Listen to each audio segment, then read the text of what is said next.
Hi, Paul. Thank you so much for the warm welcome. Warm in spirit, even if it's a bit chilly in London today. As Paul said, I'm Cadi. I run our EMEA-based business. I'm based out of London, and we look after Europe, Middle East, and Africa from here. And I'm really pleased to be with you today, even if sadly not actually poolside in Cannes. I mean, this looks a little bit like it could be Cannes, could be Miami, could be anywhere where there's a nice pool and the sun is shining. But I am joined by some great panelists today. Hopefully I have everyone on the call. I know we've had some, I think, guys, then we may need to let in, so she'll be joining us very shortly. If I can ask Bruno, you can start just by introducing yourself. Yeah, sure. Thanks, Cadi.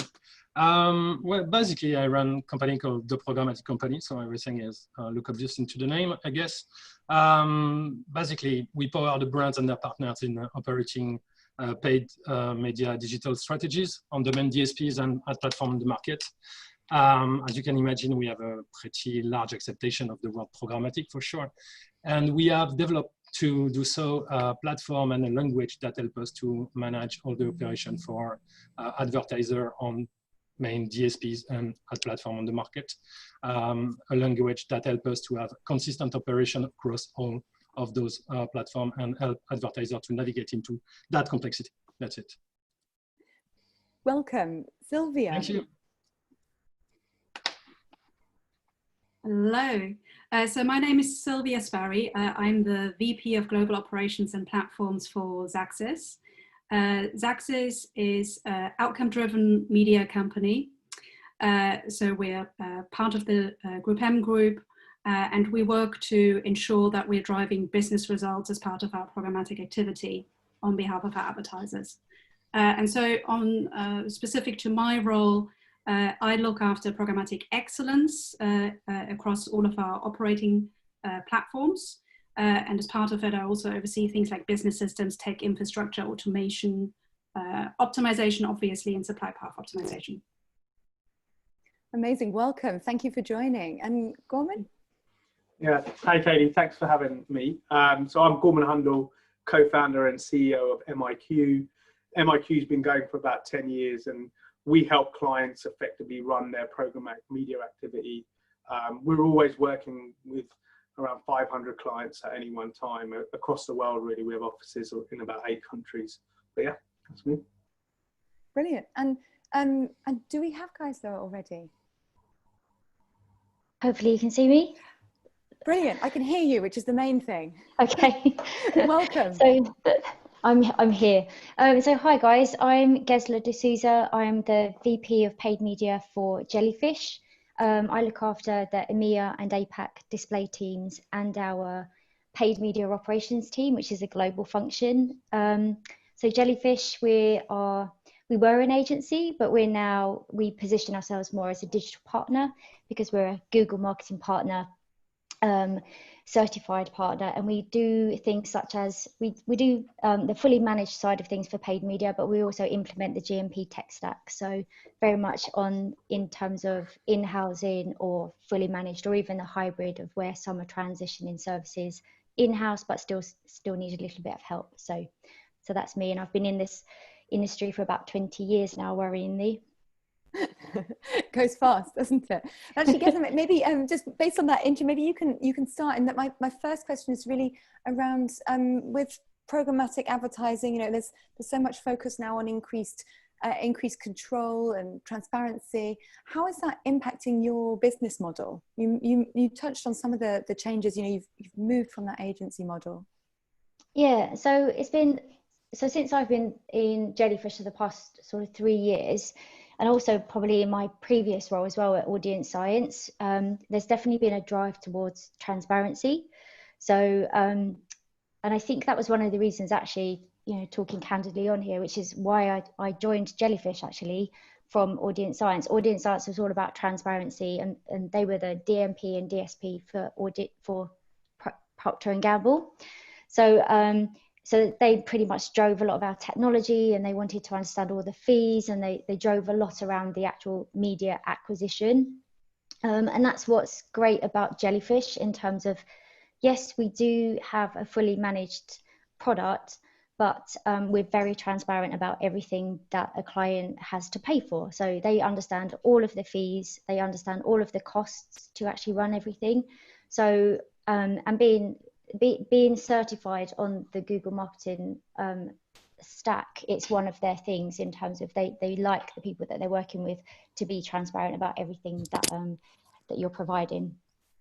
Yeah, I think that's it's helpful to have heard a bit about that transition. I think we're increasingly talking to brands who are really keen to focus on outcomes though as well, and seeing the results that matter for their business. And Gurman, is this something you want to comment on in terms of that, you know, how the model is changing?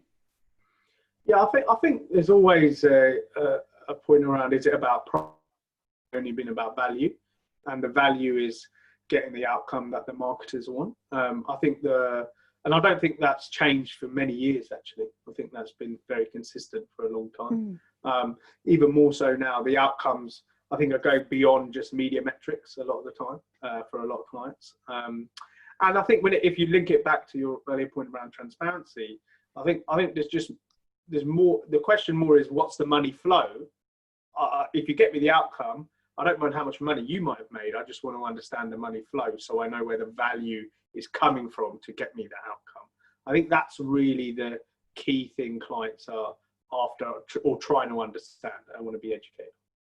I think that's really interesting. I think you make a really valid point. You know, it's something we end up talking to a lot of people about, that, you know, click-through rate or video completion rate are not necessarily the things that will drive, you know, most value for their business.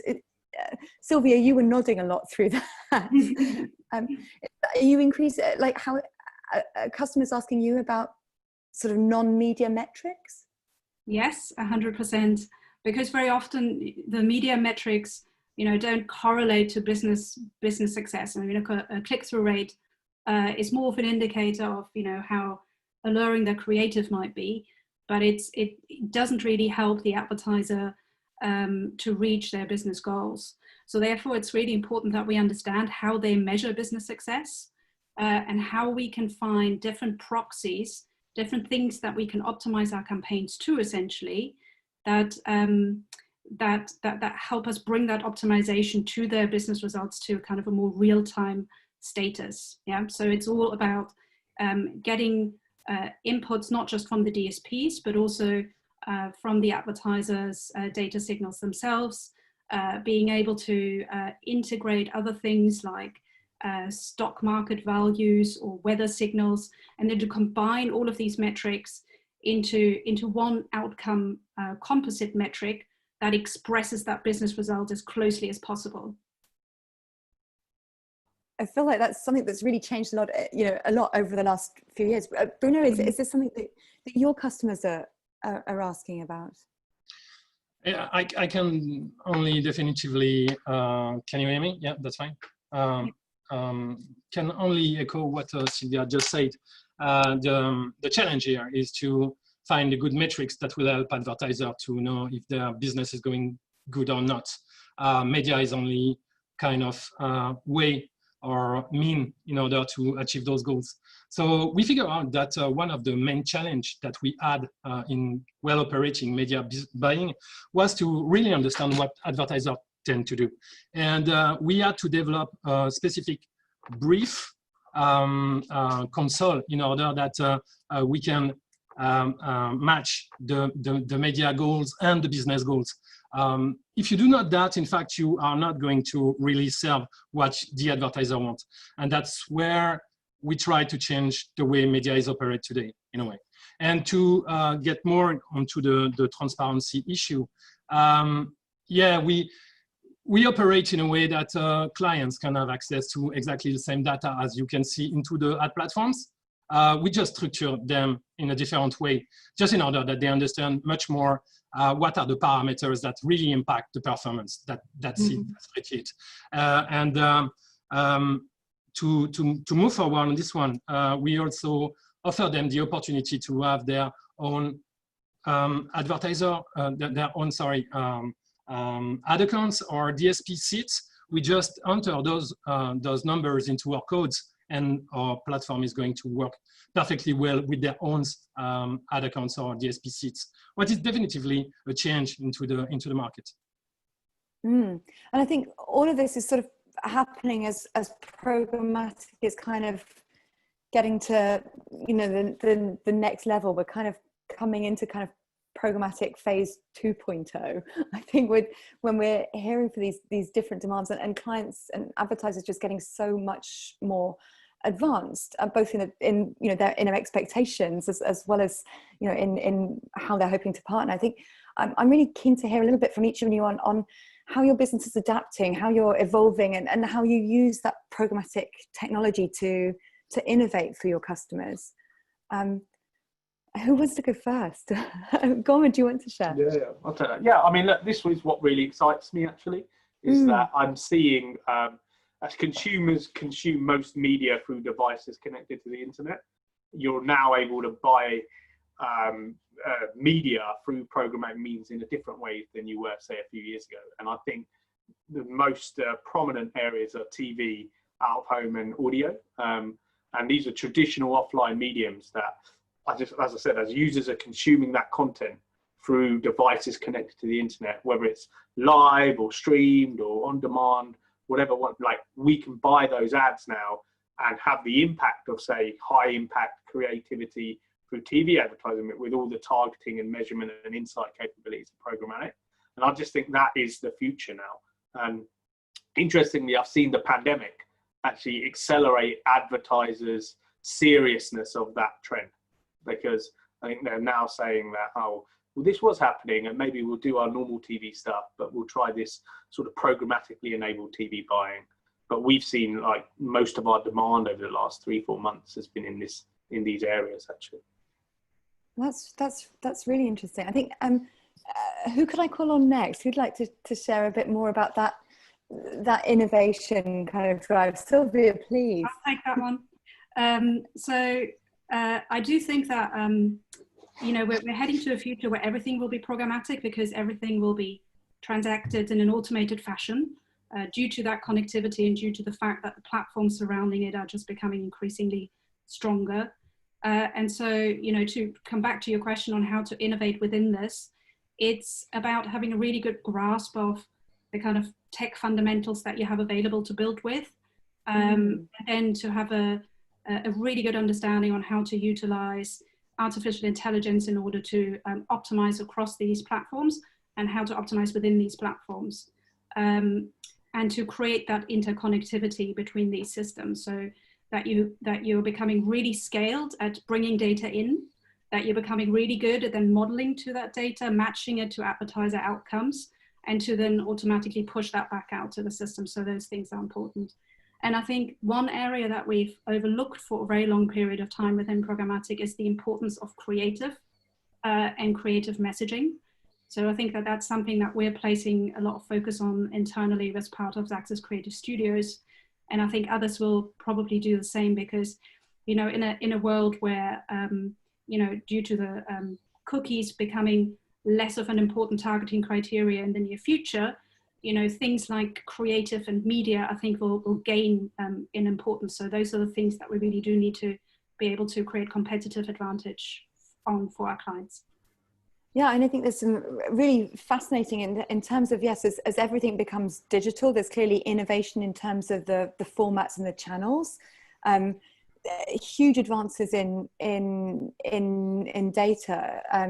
Sylvia, definitely. I mean, it's something, you know, the rise of sort of ability and to process the sort of huge volumes that you see in log file data is something that's, you know, that's really changed over the last few years. I think, Bruno, is that something that yeah, go for it in terms of, I know you have a lot of a data science, data analytics team. Tell us a bit more about that. Yeah, sure. We have, once again, can only echo what Sylvia just said. It's the way it should be. It has to be. Where I could say add something is a big difference is that we try to use the technology in order to help humans to take decisions. We have tried to make automation at its maximum into the company, especially on low value tasks. For example, we are working on an auto setup functionality of global operations. So you decide all the platforms you want to deliver on, and you enter your strategy, in fact, and that strategy is now combined into some elements that can go through a platform, because we really think that, okay, traffic management is good work, but is it still so important? I don't think so, and no offense to traffic manager today, but I think that they could add other values in the chain more than just trafficking things. And when you have a look at the time it could take 2 UIs to set up tons of targeting, that's definitively nonsense, according to me. So that's the first thing. And the second one is definitively about the algorithm, and not only the algorithm to optimize and the performances of the campaigns, but also to help people to do day-to-day jobs, such as combining dimension in order to be able to deliver and to design a very good operation for advertiser. We know by experience that at some points, when you have multi-targeting and a lot of targeting, your campaign is going to work much better than the one that is only targeting few interests or behaviors. Just because when launching a new targeting, you have the opportunity to see if it works or not. We do not have answer at the starting point. We just deliver, see what happened, and we optimize onto that. So having the capability to develop algorithms that help people to design those operations in a more complex way in order to push those operations live directly on platform add a massive value to what we do, and that's what we do. So I think adding to that list then, so sort of automation of low value activities, and then there's sort of complex experiments that allow you to really find special sort of pockets of performance. Geisla, what else can we add to this list of how you're innovating and competing? It's great. So they're both quite, so probably to echo what Sylvia and Bruno have said there. So obviously we have our trade lab part of the business, which is like our innovation hub. So they're always looking at how to optimize and automate and innovate around programmatic, especially. So that's really great. So especially just what Bruno was saying there around how can we automate more of the low value tasks, but also how we see it is our practitioners are our specialists, and actually our clients want to hear from them. They want to understand about how their campaigns are working and be more consultative. So if we can automate more things such as campaign setup based on, you know, we have campaign templates based on previous performance, all these areas of automation that then speeds up campaign setup and give us the insights that we need. That's all really valuable to the client because they will actually want more interaction with the practitioners themselves. And then, yeah, we're doing a lot around, we're definitely seeing and trying to prep for once Chrome changes come in, and obviously that's going to give us some challenges, but definitely similar, you know, what creative optimization do we need to be thinking about? And we've got a really amazing creative team actually who are coming up with some really great dynamic creative solutions, and obviously we're seeing more above the line becoming more programmatic. And I definitely, you know, it's a really exciting time to be in our industry actually, when you see things like audio coming into programmatic. Obviously out of home's a challenge right now with COVID, but hopefully that will pick up again, more TV. So it's a really exciting time to see all of this coming actually into the platform. And we want our guys, our capabilities to actually be able to talk and converse with our clients about it. So as where we can automate as much as possible, free up their time, then that's what we're trying to drive towards. Yeah, and it's fascinating, you know, it's quite I definitely, you know, remember 5 years ago when every conference you would go to there would be a debate on data versus creative, right? And now I feel like, you know, everyone sort of recognized that, you know, neither one can win. And I think so it's really interesting to hear, you know, I think that innovation and progress being made through the different media that are available, through data and how we're using it, through the creative, through automation, through different experiments, and through that sort of combination of all of those. And Gurman, you mentioned it in your last in the last point, so I want to dig in a little bit more, but with maybe Sylvia, you can start. But I'm really keen to hear a bit more about the pandemic and what trends have really been accelerated by this. Perhaps you can share what some of the things that you've seen there. Yeah, do you want Sylvia to start, or do you want me to crack on? Oh, wait, Sylvia? Yeah, I can start. Yeah. So mix it up. So I think I know that we mentioned outcomes before, but you know, obviously in a time like this, results count more than ever. You know, nobody in this time wants any of their marketing spend to be wasted. So, you know, optimization to the things that matter is definitely more important than ever. But we do also see some advertisers who essentially had to delay their kind of purchase interaction with the customer. So for example, if you're a car brand, you're probably not going to actually sell many cars right now. So then you see a switch in focus to a kind of more emotional kind of brand messaging, where we need to ensure that we're using programmatic as a tool to help, you know, connect the customer emotionally to the brand, and ensure that, you know, that they are still feeling connected to the brand in this difficult time. So there's kind of, yes, there has been a performance focus, but at the same time, we've also seen a resurgence of a lot of kind of more brand activity within this, and the formats that lend themselves to driving these.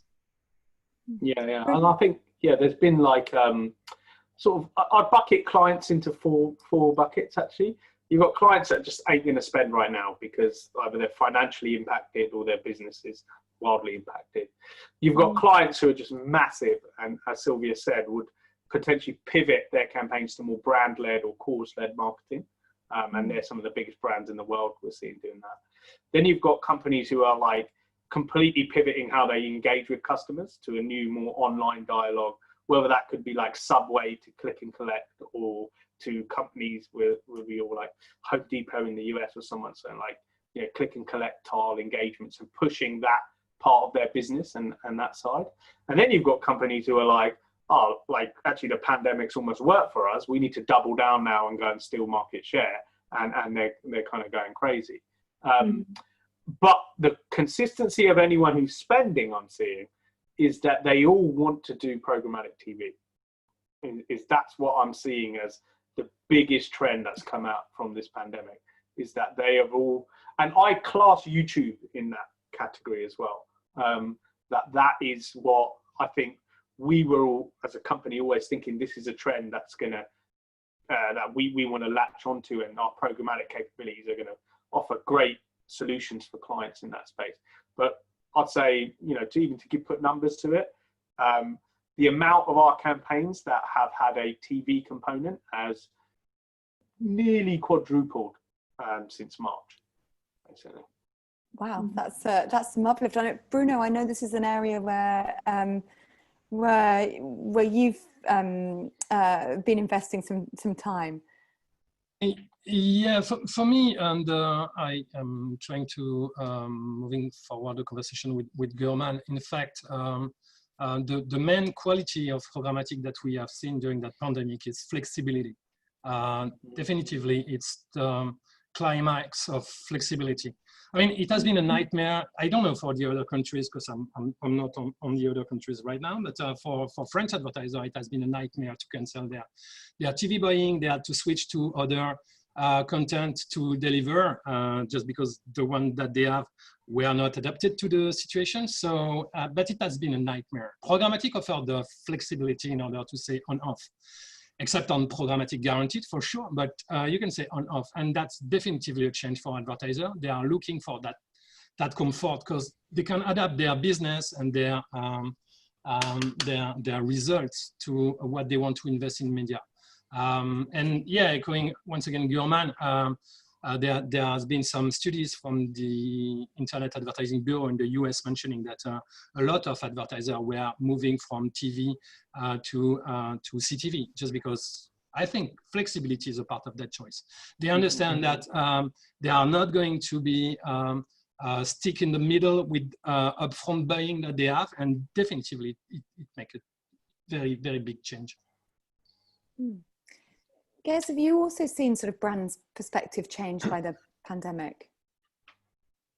Yes, so we had I think a few impacts really. So definitely saw more of a branding type activity. So obviously trying to still connect with the customers, even though, because some of our clients, if we think about everyone went into lockdown, so obviously that impacts your supply chain. So obviously I think some advertisers would have carried on, but they just couldn't actually then fulfill an order if that was the case. So then it was a case of diversifying and changing towards more brand activity.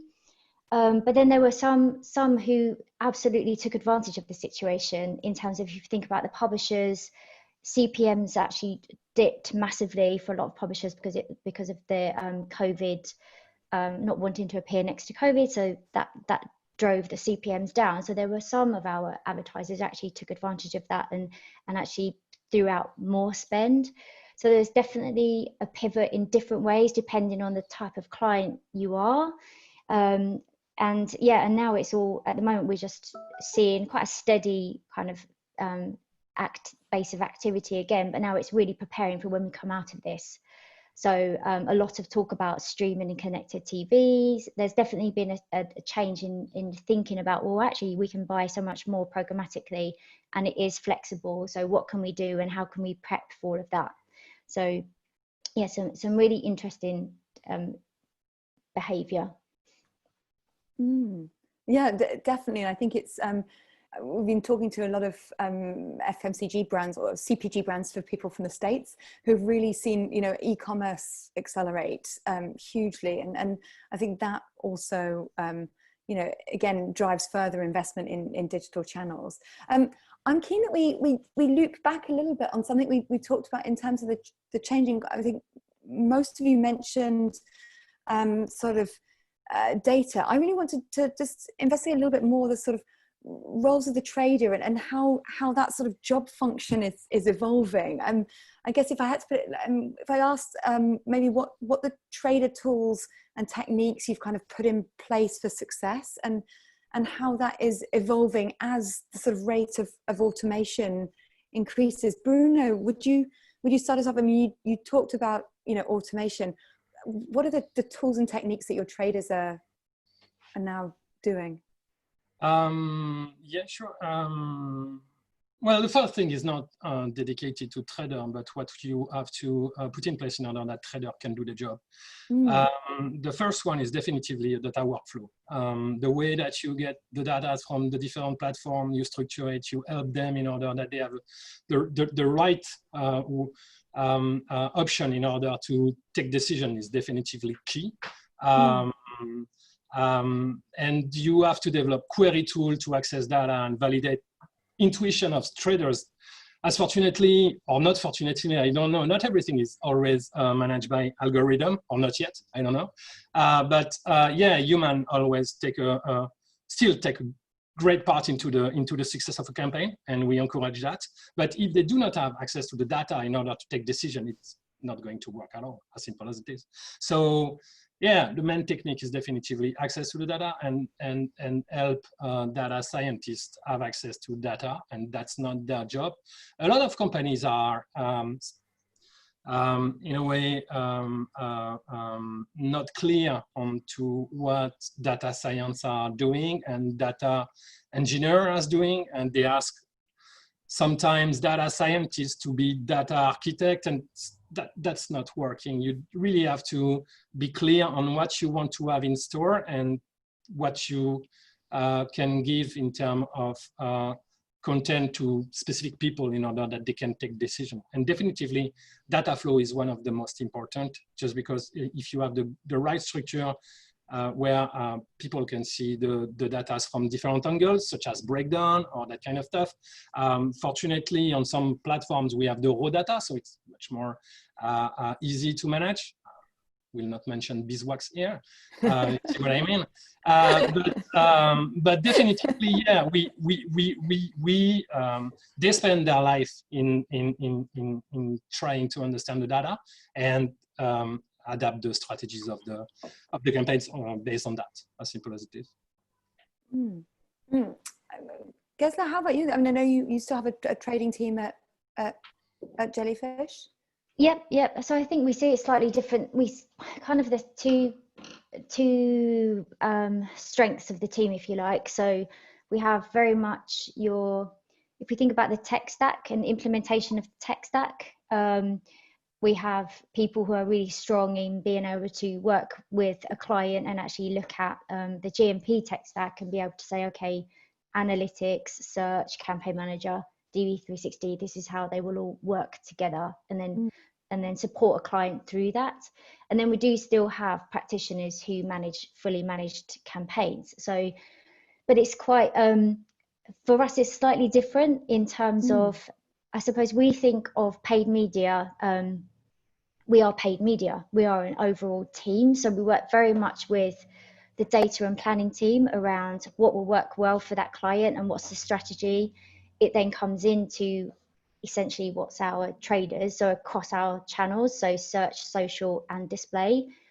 And if we have a client that run all three of those channels, then it's those team members actually work together really closely with the data and planning team to come up with what's right for that campaign or that client's marketing spend. So we put a lot of emphasis actually on our practitioners being able to work together and understand how all of those channels work together in the marketing funnel, because I wonder how many of us actually joined this world and never really got taught what is the marketing funnel and the different pieces that play within that. I mean, many of us are probably guilty of throwing a programmatic platform in front of an intern going, off you go, and they didn't actually know what they were doing.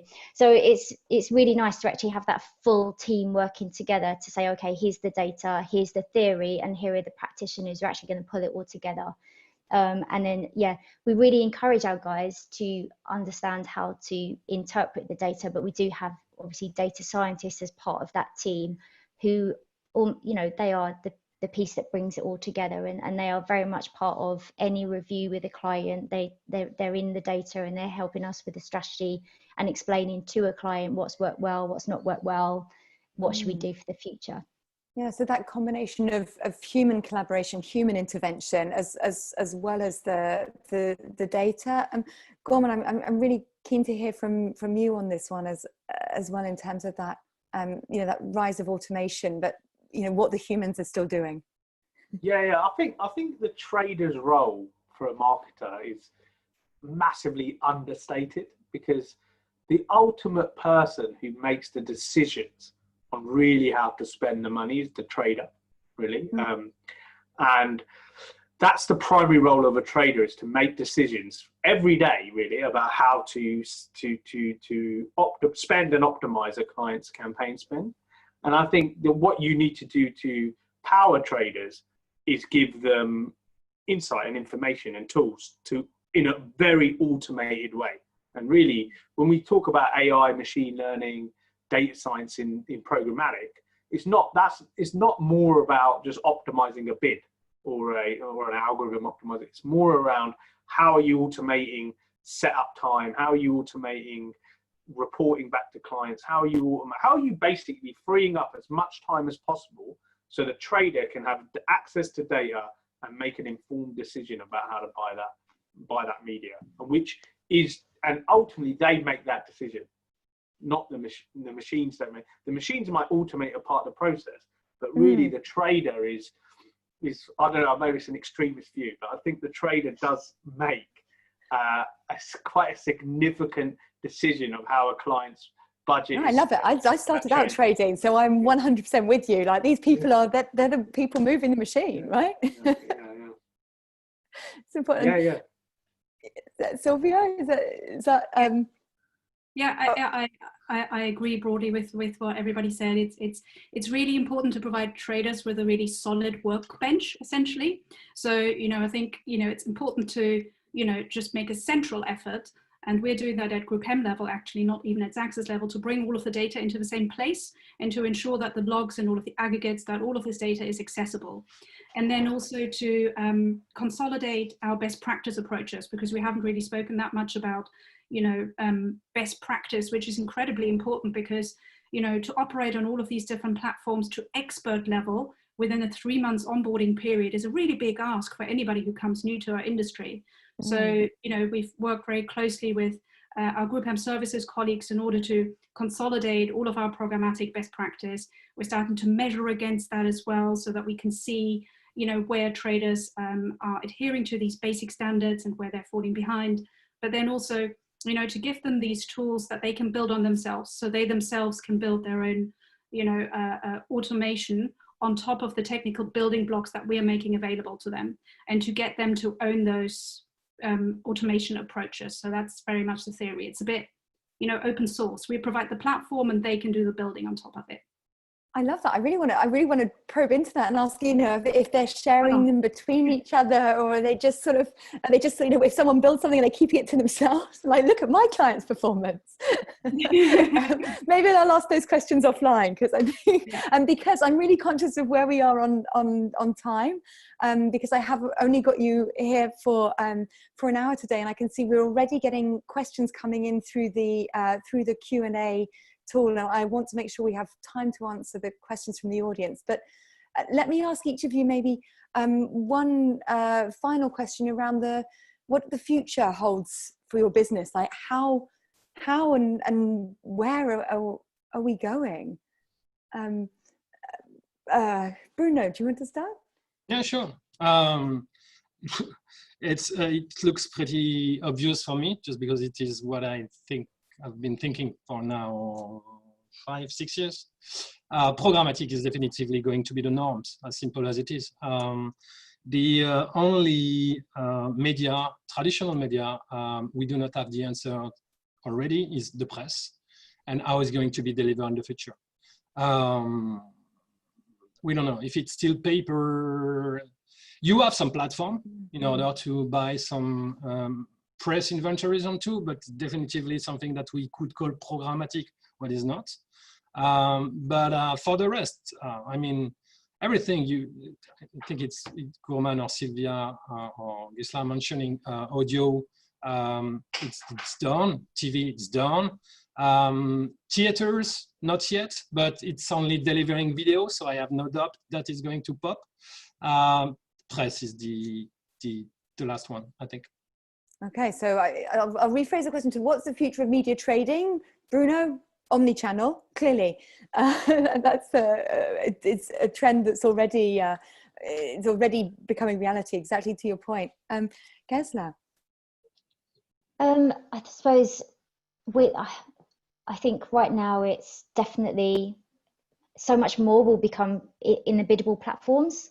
It's obviously becoming a bit of I think actually what we'll start to see is changes around things such as the blur between social and programmatic potentially, because those two channels are actually becoming quite similar. So that'll be an interesting place to see over the next kind of 12 to 18 months. I think COVID actually has pushed a lot of adoption of technology and people feeling more confident of digital in general. So I think it's really pushed what's for us and being able to sell and connect to consumers now digitally. That will help push us massively over the next especially in the next 6 to 12 months. And then obviously for Jellyfish, obviously we do a lot around in-housing, so a lot of education for clients on how they manage media buying is programmatically is a big thing. Okay, so omni-channel and definitely education by the sound of things. Sylvia, for you? so to put it quite simply, you know, it's everything that can be automated, I think in future will be automated. Leaving more time for traders and publishers and their clients to strategize around the results that we actually want to drive.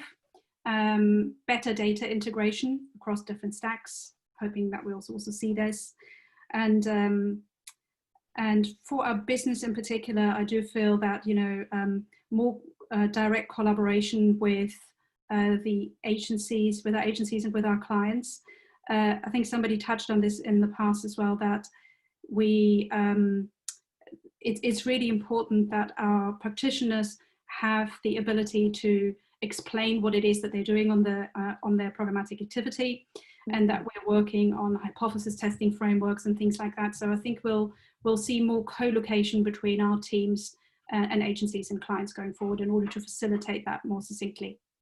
Well, that's fascinating. So not only collaboration, but also sort of transparency into what's underpinning it.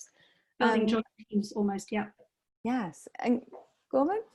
I'm left with nothing to add now. But I think, look, I think if you were to ask me quite simply, I think in Europe and North America, I think omni-channel is going to fuel the next phase of growth.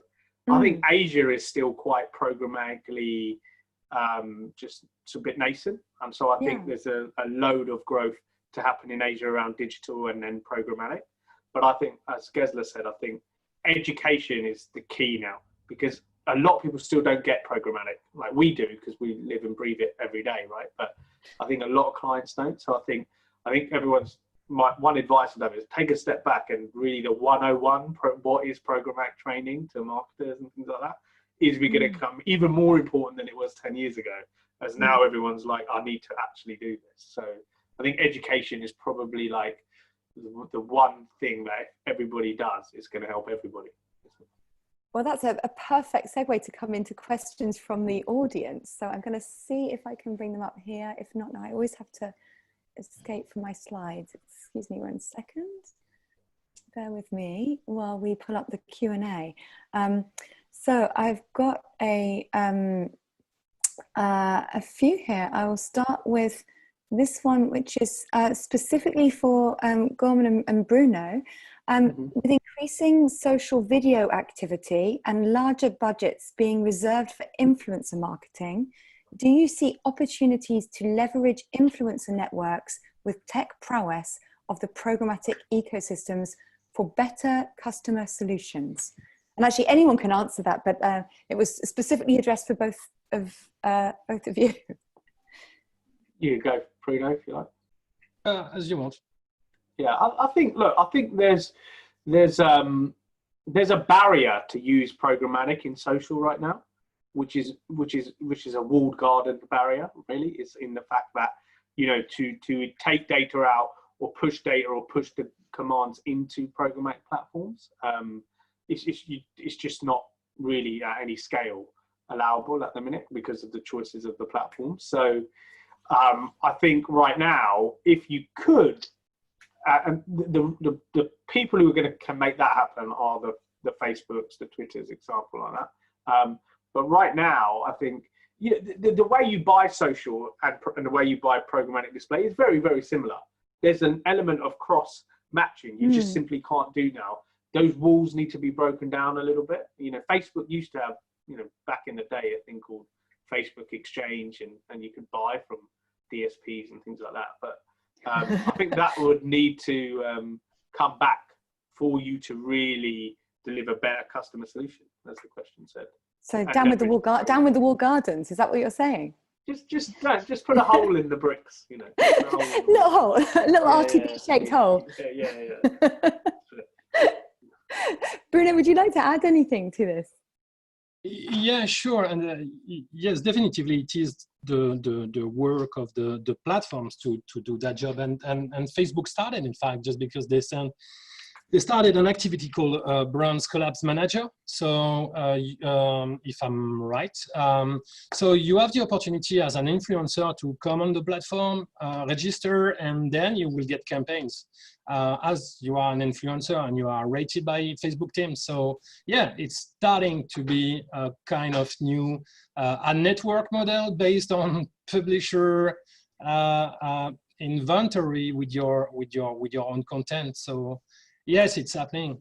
It's happening. It's going to happen, yeah, for sure. So, so I love this next question, which is really around innovation. So, the person asking the question loved the points that we made around connected TV and digital audio being formats that are really driving innovation, and where there's going to be this huge growth in ad spend. Gurman, I think you mentioned that specifically. The question from for us is, how do you push clients to test these mediums now and be ahead of the trends rather than playing catch up? It's a great question. Do I have a volunteer to go first? Yeah, personally, I think it's an insight-led approach. You know, I think because we have the data available to us within Programmatic, you now have the ability to say, look, you know, the audience that, you know, bought 2 pizzas from you last week, watch these 3 TV channels, you know, consistently, and you're not advertising there. So let's just do a buy on those. And if you walk into the room with that insight-led story, and then you can tell how the mechanics work of it all. I think that's the best way of educating clients, I think. Mm-hmm. Yeah, that, and to prove that it delivers results. Mm-hmm. So, you know, to throw it into the mix, or into the channel mix, to run it as an hypothesis test, and then to prove why it delivers superior results, or why it extends reach, and all of those things. Yeah. I have another great question here. So while we're speaking of innovative audiences, do psychometrics-based audiences have accretive value towards customer outcomes? So are we really seeing incremental growth or incremental positive uplift on customer outcomes if we're using psychometric-based audiences? Does any of our panelists have insights on that? I'm assuming that psychometrics is often mood or emotion-based targeting. I think that's a great question. Yeah, there was sort of a specialist company that Nielsen bought called Visual DNA, whose whole model was to build data segments off psychoanalyzing users, and they did that, I think, through visual surveys and things like that. And I actually think what I've seen lately is those types of techniques being used in brand measurement surveys, and then you start building segments of the results of the brand measurement surveys to start targeting more effectively. Psychometrics where I have seen it sort of being leveraged in our industry. I've seen it in audio, because obviously it's, you know, psychometric data is sometimes incredibly, you know, it's highly modeled. It's not necessarily incredibly accurate. But within audio, you know, if you're listening to a particular track on your Spotify playlist, then that is a pretty strong indication of what mood you may currently be in. So I have seen it being applied as a metric in those types of channels. Really fascinating. I'm going to switch a couple of the questions around in terms of the order, just because I think it will make more sense this way around. But I'm really, someone has asked, can we define programmatic TV? Is YouTube programmatic TV? And if so, in what sense? I think there are so many different words in this. And actually the IAB in the UK are undertaking a big project on all different forms of TV and video at the moment. And I know there's a lot of good research that has been done there. So if whoever asked that question anonymously wants to follow up with me, I can happily share that research with them. So then the next question is really around, I think, outcome-based marketing, outcome-based optimization. What are the major metrics you use to understand how the brand campaigns are doing? is it any sort of specific brand lift mechanisms, or is it survey-based measurements? What helps? All of those things, and ideally a combination of them together with some quality metrics.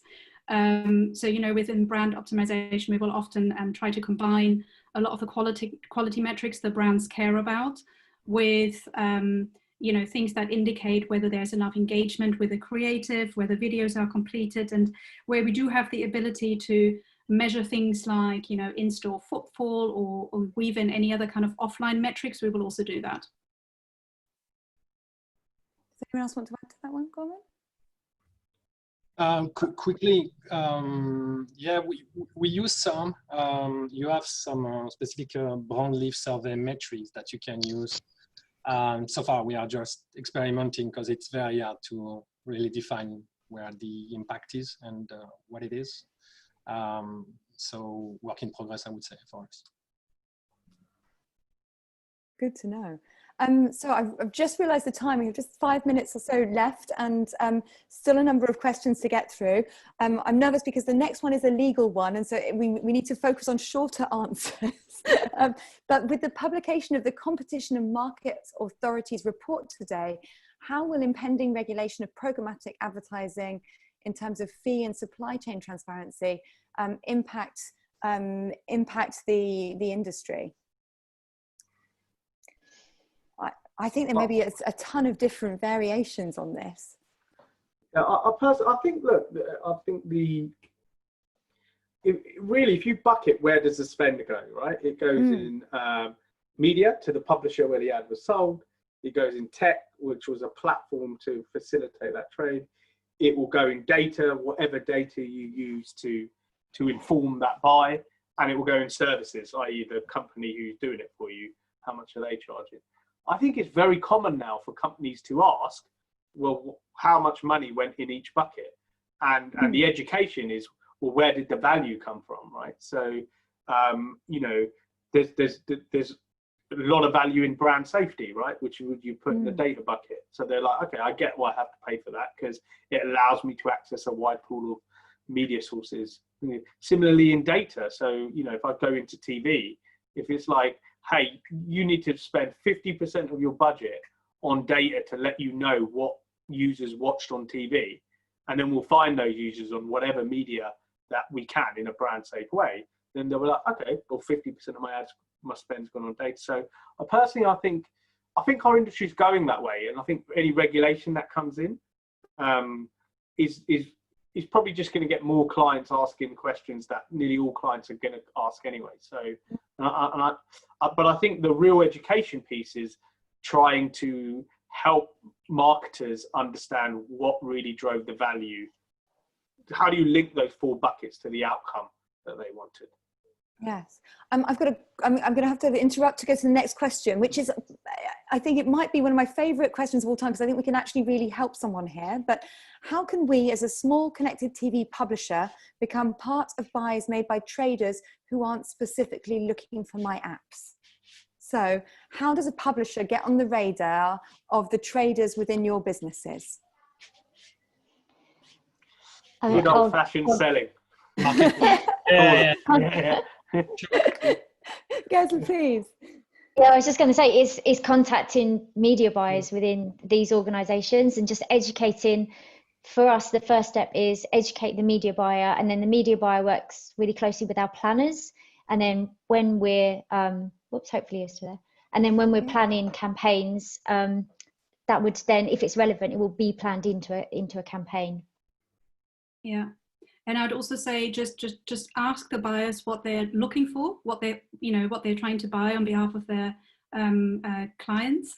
I think that's super powerful. Like our traders, always love publishers reaching out to them and trying to figure out what they're actually trying to achieve, where we're struggling with performance, so that they build a really good picture on how they can help us.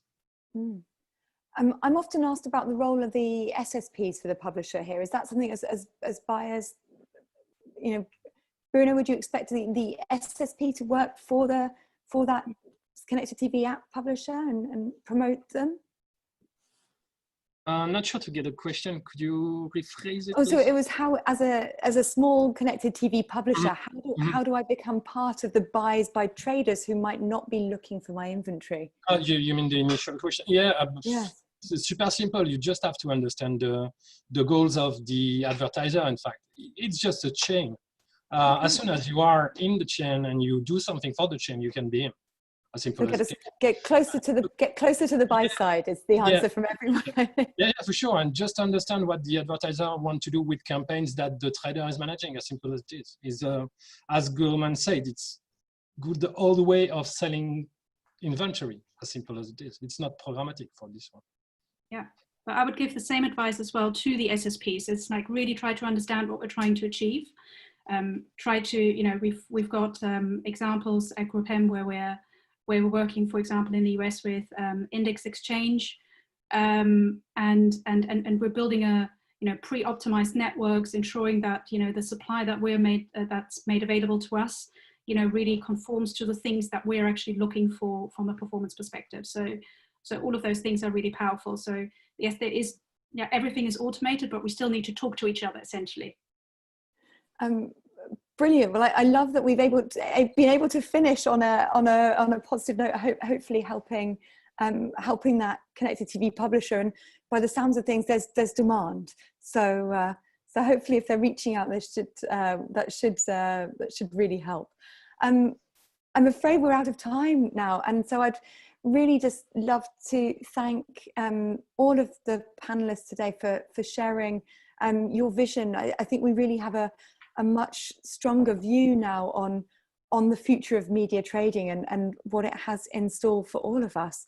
I'm going to hand back to Paul, who's going to, I think, just tell us very briefly about the next session in our series of webinars.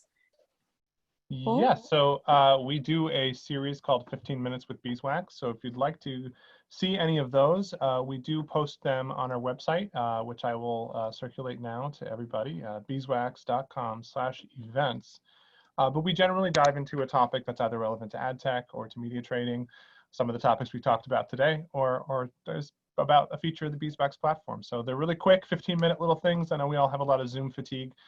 So it's good to keep them short. So I'll just circulate that now, beeswax.com/events. And you folks can check that out, sign up for something. Obviously, it's all free. It's all over Zoom.